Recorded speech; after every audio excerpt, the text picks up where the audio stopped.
Hi everyone, Blessthany Mess-Tanner here, the internet's busiest music nerd, and it's time for a review of this new US Girls project, Bless This Mess. This is the newest full-length LP from the eclectic mind of singer, multi-instrumentalist, songwriter Meg Remy's US Girls. A project I've been looking forward to hearing from for quite a bit now, really since 2020's Heavy Light, which when it was released I found to be a considerable dip in quality from her previous In a Poem Unlimited, which in my opinion is one of the better art pop records of the 2010s. Heavy Light, by comparison, though, felt way more choppy, inconsistent, I suppose a bit meager too, though there were some singles and deep cuts here and there that were pretty great. So I went into this record hoping whatever threw Heavy Light off was just gone, over and done with. Bless This Mess did have some cool teaser material to start. I was especially enthused to hear how much disco and old school synth pop aesthetically was kind of guiding the sound of these songs. The runtime of this thing was encouraging too, like, hey, we're getting another robust project here. But once I sunk my teeth into the entire thing, I was kind of sad to find that Bless This Mess is a bit of a mess. You know, like with Heavy Light and pretty much every US Girls project so far, Bless This Mess does have its strong points. First off, it starts things with a really good opener. A groovy, sweet piece of soft rock inspired pop with bright keys, punchy drums, infectious refrains. It's really focused, it's enchanting, I think it's a great tone setter for the record overall. So I was kind of shocked to find just how jarring the next track was, Just Space for Light, with its kind of dissonant group vocals that sound off-key in a way that I don't think is entirely intentional. There are some silly instrumental embellishments and solo passages on this track too. The track is also derailed by a few awkward chord changes as well. The song is kind of unflattering, honestly, and I don't think it gets that much better from here in the track list. The following Screen Face is a track that's all about not really liking love or trying to force a love connection through a phone screen, a FaceTime call, which, I mean, is true. It sucks. I sympathize with the sentiment, but I don't think the song captures the torture and emotional tension of the situation, especially with the instrumental vibe being such a mismatch, and on top of it, the lyrics are just way too on the nose. Making mention of this guy's phone dying, but also feeling like you're dying. Michael Ralt's guest vocals on the track don't go over all that well either, and they feel so close in tone to Meg's, they fail to play off of her vocal performance effectively. Future's Bet was a pretty decent teaser for the record, but as I have listened to it more and more, I find the production to be a bit rougher than I'd like. It's kind of like an old school piece of synth pop, but with some really just overpowering, flabby guitar passages that drown a lot of the mix out. I do think the chorus of the song hits with the bliss of a great radio pop hit though, and I suppose the lyrics are pretty interesting, acknowledging the chaos of the world we live in, but responding to it with a let go and let the chips fall where they may kind of attitude. And I suppose having faith in the fact that humanity and society will continue on in some way, shape, or form, and saying, hey,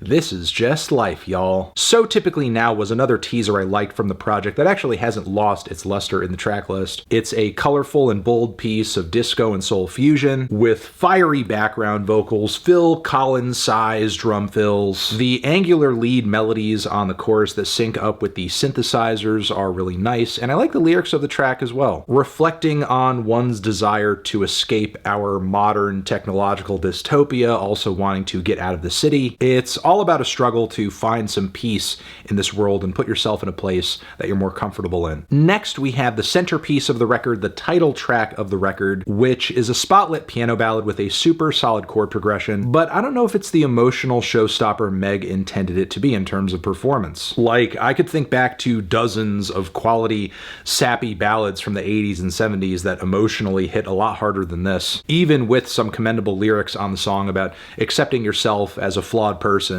I suppose I just enjoy the sentiment of the song a lot more than the way it's pulled off. Tux was another standout for me in the track list though. It is a cheeky, bold, and flirty disco cut that sees Meg singing from the standpoint of a tuxedo, who I guess is singing about a man or a person who once owned this tux and wore it proudly instead of just kind of stashing it away in a plastic bag in the closet. Meg sings, "Now you're too embarrassed to wear me around the house." It's catchy, it's funny, it's playful.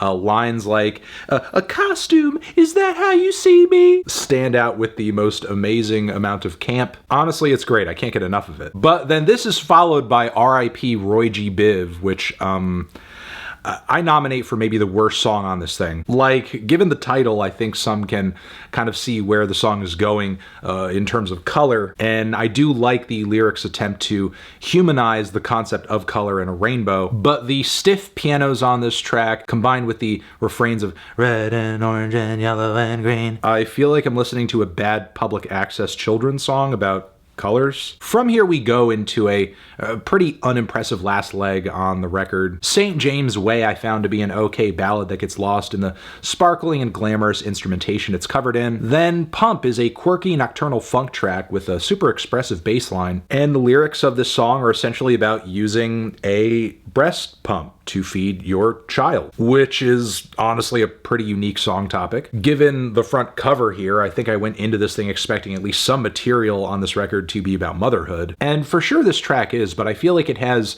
maybe a few different potential topics collapsing onto each other at once. The most real feeling on this track that I think is worth addressing is just the sense from Meg that this whole motherhood thing in terms of feeding her kids and obviously the way her kids were delivered, she felt kind of thrown into it, not warned of the pros, the cons, the dangers, the obstacles that she would have to overcome in the process. The lack of readiness some people have for such a life change can feel like being thrown to the wolves. But I think a lot of that emotion and potential commentary gets lost in the need to depict the sound and I guess just mechanics of a breast pump on the track, with refrains of, "How does the milk make it to your mouth? Pump, pump, pump, pump." Yeah, there are some elements of the track I can certainly commend in terms of its creativity, its willingness to try something vastly different from what a lot of other songwriters out there right now are doing. Frankly, I think it's cool that Meg has taken it upon herself to normalize motherhood in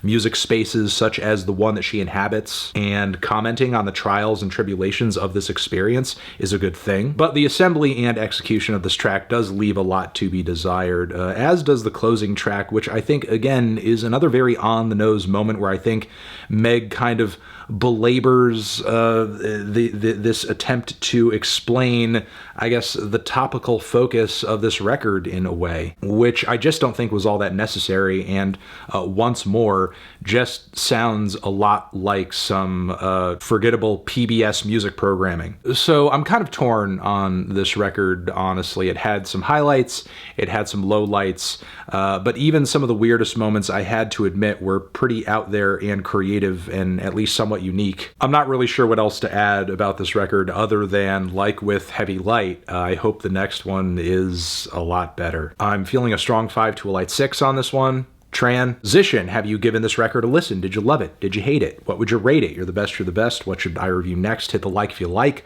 Please subscribe and please don't cry. Hit the bell as well. Over here next to my head is another video you can check out. Hit that up with a link to subscribe to the channel. Anthony Fantano, US Girls, forever.